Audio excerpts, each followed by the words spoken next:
ڈال دیتا ہے۔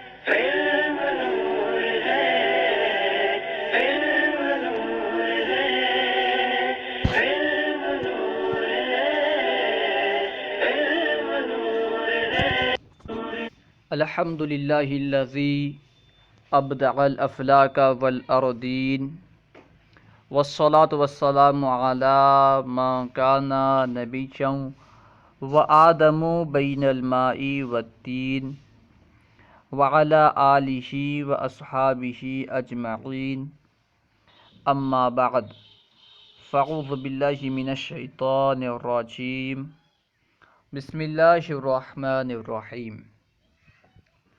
الحمد للہ عز وجل، ہم ہدایت الصرف پڑھ رہے تھے۔ تقریباً اس کے 10 اسباق ہم پڑھ چکے تھے۔ آج ہم انشاءاللہ عز وجل ہدایت الصرف کا 11واں سبق پڑھیں گے۔ اس میں مختلف اعتبار سے فعل کی تقسیم بیان کی جائے گی۔ تو آئیے شروع کرتے ہیں۔ 11واں سبق، فعل کی تقسیمات۔ مختلف اعتبارات کی بنا پر فعل کی 5 تقسیمات کی جاتی ہے، یعنی مختلف اعتبارات کی وجہ سے فعل کی 5 تقسیم کی جاتی ہے۔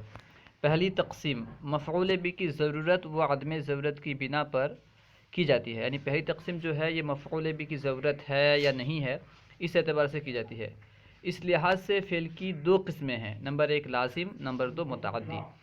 اب فعل لازم کسے کہتے ہیں، متعدی کسے کہتے ہیں، ہر ایک کی تعریف اور مثال بیان کر رہے ہیں۔ سب سے پہلے فعل لازم کی تعریف بیان کر رہے ہیں۔ نمبر 1، فعل لازم وہ فعل ہے جس کا معنی فاعل کے ساتھ مل کر مکمل ہو جائے، یعنی جس فعل کا معنی فاعل کے ساتھ ملنے کے بعد مکمل ہو جائے، مفعول بہ کا تقاضا نہ کرے، اسے فعل لازم کہتے ہیں۔ فعل لازم کی دوسری ایک تعریف بیان کی جاتی ہے جسے مصنف بیان کر رہے ہیں۔ اس کی تعریف یوں بھی کی جاتی ہے کہ یہ وہ فعل ہے جس کا اثر صرف فاعل تک محدود رہتا ہے، یعنی جس فعل کا اثر صرف فاعل تک محدود رہتا ہے اسے فعل لازم کہتے ہیں، مفعول بہ تک نہیں پہنچتا۔ جیسے خرج زید، اس کا معنی ہے زید نکلا، تو خرج فعل کا اثر یہ صرف فاعل تک محدود ہے، مفعول کا تقاضا نہیں کرتا، مفعول تک اس کا اثر نہیں پہنچتا، اس لیے یہ فعل لازم ہے۔ خرج زید، زید نکلا، کیونکہ نکلنے کا جو معنی ہے یہ صرف فاعل یعنی زید کے ساتھ مل کر مکمل ہو گیا، اب کسی دوسرے کی حاجت نہیں ہے۔ خرجہ کا معنی جو ہے یہ فاعل کے ساتھ مل کر مکمل ہو گیا، اس کا معنی مکمل ہونے کے لیے کسی اور کی حاجت نہیں ہے، تو معلوم ہوا کہ یہ فعل لازم ہے۔ اب دوسری قسم بیان کر رہے ہیں، یعنی مفعول بہ کی ضرورت ہونے یا نہ ہونے کے اعتبار سے فعل کی جو تقسیم کی جاتی ہے۔ پہلی قسم لازم، اب دوسری قسم کیا ہے، متعدی، اسے بیان کر رہے ہیں۔ فعل متعدی وہ فعل ہے جس کا معنی صرف فاعل کے ساتھ مل کر مکمل نہ ہو بلکہ مفعول بہ کا بھی تقاضا کرے، یعنی جس فعل کا معنی صرف فاعل سے مکمل نہ ہو بلکہ مفعول بہ کی بھی ضرورت ہو، اس کی بھی حاجت ہو، اسے کہتے ہیں فعل متعدی۔ اس کی تعریف یوں بھی کی جاتی ہے کہ یہ وہ فعل ہے جس کا اثر فاعل کے ذریعے مفعول بہ تک پہنچے۔ بیان کر رہے ہیں کہ اس کی تعریف یوں بھی کی جاتی ہے کہ یہ وہ فعل ہے جس کا اثر فاعل کے ذریعے مفعول بہ تک بھی پہنچے، فاعل کے ذریعے سے جس کا اثر مفعول بہ تک پہنچے اسے فعل متعدی کہتے ہیں۔ ایک تعریف۔ دوسری تعریف کیا ہے کہ فعل متعدی وہ فعل ہے جس کا معنی فاعل کے ساتھ مل کر مکمل نہ ہو بلکہ مفعول بہ کی ضرورت ہو، حاجت ہو۔ مثال دے رہے ہیں، جیسے ضرب زید عمرا، اس کا معنی ہے زید نے عمرو کو مارا۔ دیکھیں، اگر صرف کہا جاتا ضرب زید تو معنی کیا ہوتا ہے، زید نے مارا۔ اب یہاں پہ سوال پیدا ہوتا ہے، ارے بھائی زید نے مارا تو کس کو مارا؟ یعنی مارنے کا جو معنی ہے یہ صرف زید کے ساتھ مل کر کے مکمل نہیں ہو رہا۔ ظاہر سی بات ہے، جب مارے گا تو کوئی مارے گا اور کسی کو مارے گا، تو یہاں یہ تو بتا دیا گیا کہ مارنے والا زید ہے، لیکن کس کو مارا گیا وہ ذکر نہیں کیا جاتا تو اس کا معنی مکمل نہیں ہوتا۔ اس لیے دونوں کو ذکر کرنا ضروری ہے۔ ضرب زید عمرا، زید کے ساتھ عمر یعنی جسے مارا گیا اس کا بھی ذکر کیا گیا، ٹھیک ہے۔ اب فعل کی دوسری تقسیم کر رہے ہیں. دوسری تقسیم فاعل کی طرف نسبت ہونے یا نہ ہونے کے اعتبار سے کی جاتی ہے کہ فعل کی نسبت فاعل کی طرف ہے یا نہیں ہے. اس اعتبار سے فعل کی دوسری تقسیم کی جاتی ہے. اس تقسیم کے لحاظ سے کتنی قسم بنتے ہیں بیان کر رہے ہیں کہ اس لحاظ سے بھی فعل کی دو قسمیں ہیں. فاعل کی طرف نسبت ہے یا نہیں ہے اس لحاظ سے بھی فعل کی دو قسمیں ہیں. نمبر ایک معروف، نمبر دو مجہول. اب ہر ایک کی تعریف بیان کر رہے ہیں کہ معروف کسے کہتے ہیں، مجہول کسے کہتے ہیں.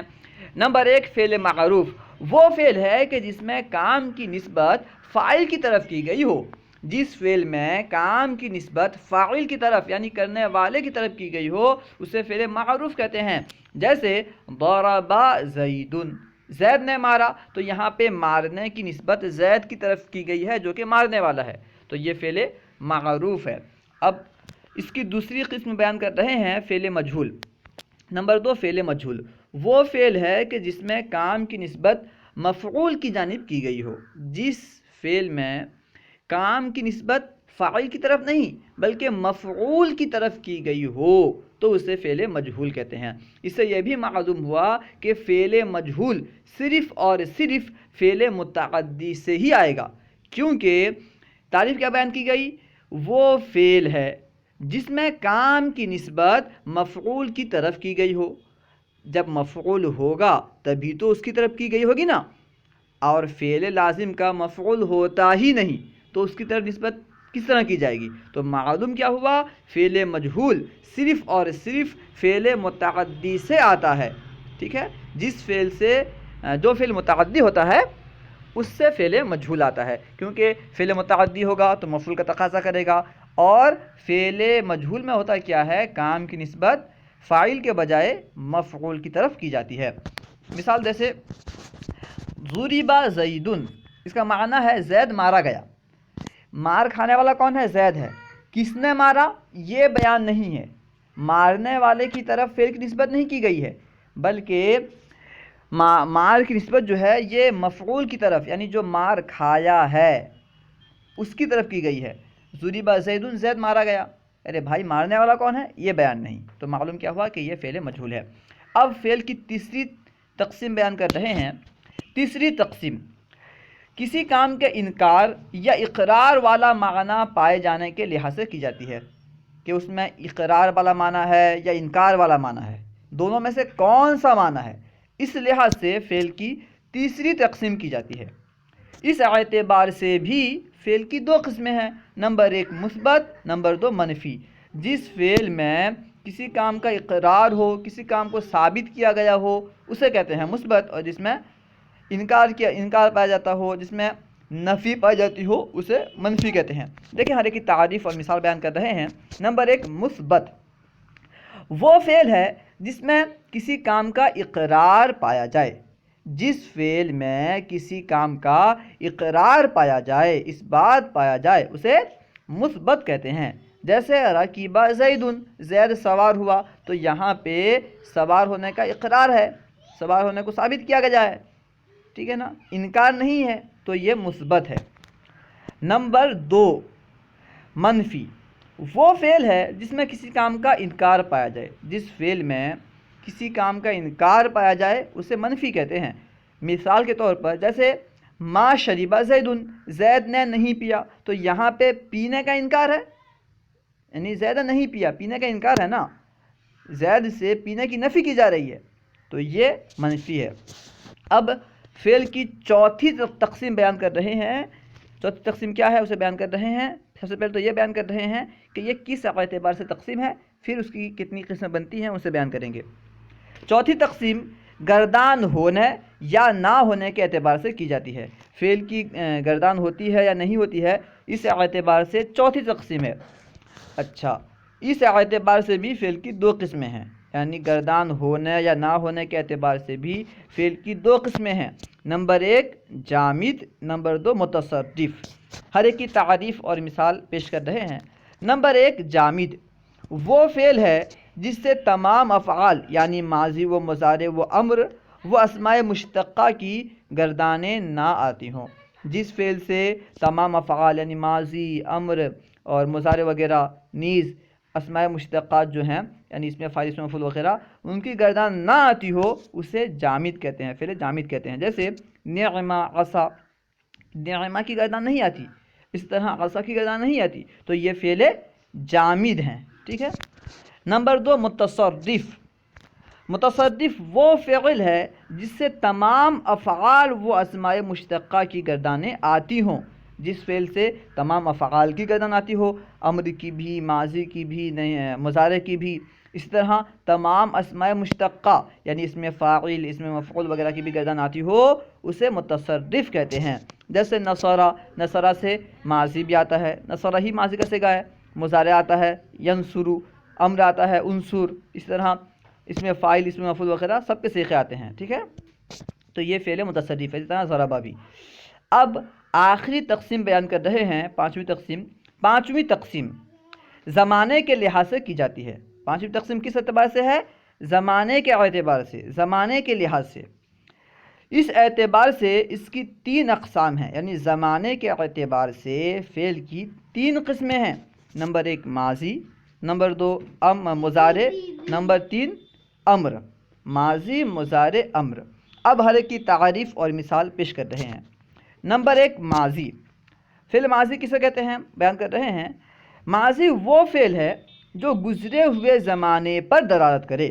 جو فعل گزرے ہوئے زمانے پر دلالت کرے اسے فعل ماضی کہتے ہیں. مثال جیسے ضربا، ضربا کا معنی ہے مارا اس ایک شخص نے.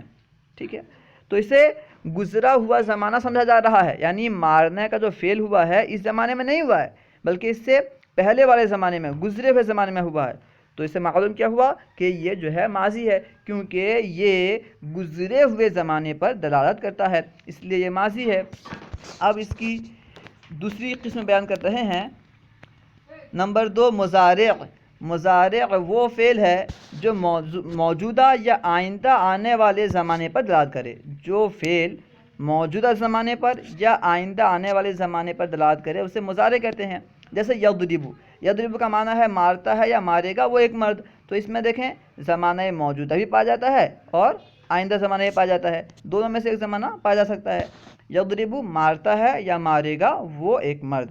تو اس میں زمانہ حال بھی ہے اور مضارع بھی ہے. اس سے معلوم ہوا کہ زمانہ حال بھی ہے اور مستقبل بھی ہے. معلوم ہوا یہ جو ہے یہ فعل مضارع ہے، کیونکہ اس میں حال اور مستقبل دونوں کا زمانہ لیا جا سکتا ہے، مراد لے سکتے ہیں. جب حال کا مراد لیں گے تو مستقبل کا مراد نہیں لے سکتے، جب مستقبل کا مراد لیں گے تو حال کا مراد نہیں لے سکتے. ٹھیک ہے نا. ایک وقت میں دونوں معنی مراد نہیں لے سکتے. ٹھیک ہے نا، درست نہیں ہوگا. نمبر 3 امر.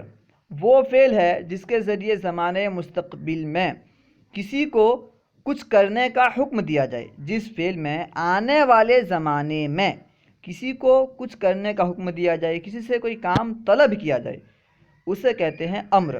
مثال کے طور پر اضرب. اضرب کا معنی ہے تو مار، یعنی آنے والے زمانے میں، ابھی جو زمانہ آنے والا ہے اس میں تو مار، مارنے کا حکم دیا جا رہا ہے.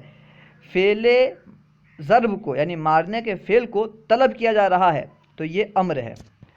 اب دیکھیں فعل کی مکمل تقسیمات کو نقشے میں بیان کر رہے ہیں تاکہ طلبہ کرام آسانی کے ساتھ یاد رکھ سکیں. دیکھیں فعل کی تقسیمات.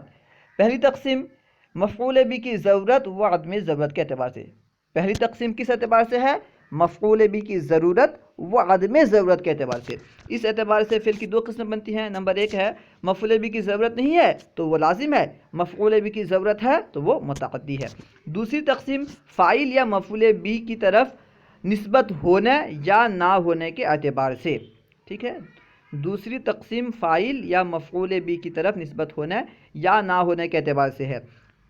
فاعل کی طرف نسبت کی گئی ہو تو یہ کیا ہے؟ یہ فعل معروف ہے. ٹھیک ہے، وہ بیان کر رہے ہیں. فاعل کی طرف نسبت کی گئی ہے معروف، مفعول بھی کی طرف نسبت کی گئی ہے تو مجہول. فعل کی تیسری تقسیم اقرار یا انکار والا معنی پائے جانے کے اعتبار سے، کہ اس میں اقرار والا معنی ہے یا انکار والا معنی ہے، اس اعتبار سے تیسری تقسیم کی جاتی ہے. اس اعتبار سے بیان کر رہے ہیں کہ اقرار والا معنی پایا جاتا ہے تو مثبت، انکار والا معنی پایا جاتا ہے تو منفی. چوتھی تقسیم، تمام افعال و اسماء مشتقات کی گردانیں ہونے یا نہ ہونے کے اعتبار سے، کہ فعل سے تمام اسماء اور تمام افعال اور اسماء مشتقہ کی گردان ہوتی ہے یا نہیں۔ تو اس اعتبار سے فعل کی دو قسم بنتی ہے، گردان نہیں ہوتی تو جامد ہے، فعل جامد، اور اگر گردان ہوتی ہے تو فعل متصرف ہے۔ اب نیچے دیکھیں پانچویں تقسیم زمانے کے اعتبار سے، اس میں کون سا زمانہ ہے، حال، گزرا ہوا، آنے والا، کون سا زمانہ ہے۔ زمانے کے اعتبار سے پانچویں تقسیم، گزرے ہوئے زمانے پر دلالت کرے تو ماضی، موجودہ یا آنے والے زمانے پر دلالت کرے تو مضارع، اس کے ذریعے مستقبل میں کسی کام کا حکم دیا جائے تو امر۔ یہ سبق نمبر 11 کا پورا خلاصہ ہے۔ اگر آپ اس نقشے کو یاد رکھ لیں گے تو انشاءاللہ عز و جل پورا سبق آسانی کے ساتھ یاد ہو جائے گا۔ اگر آپ کو کوئی بات سمجھ میں نہ آئی ہو یا درسیات کے متعلق کوئی سوال کرنا چاہتے ہوں تو کمنٹ باکس میں سوال کریں، انشاءاللہ عز و جل ممکنہ صورت میں جواب دیا جائے گا۔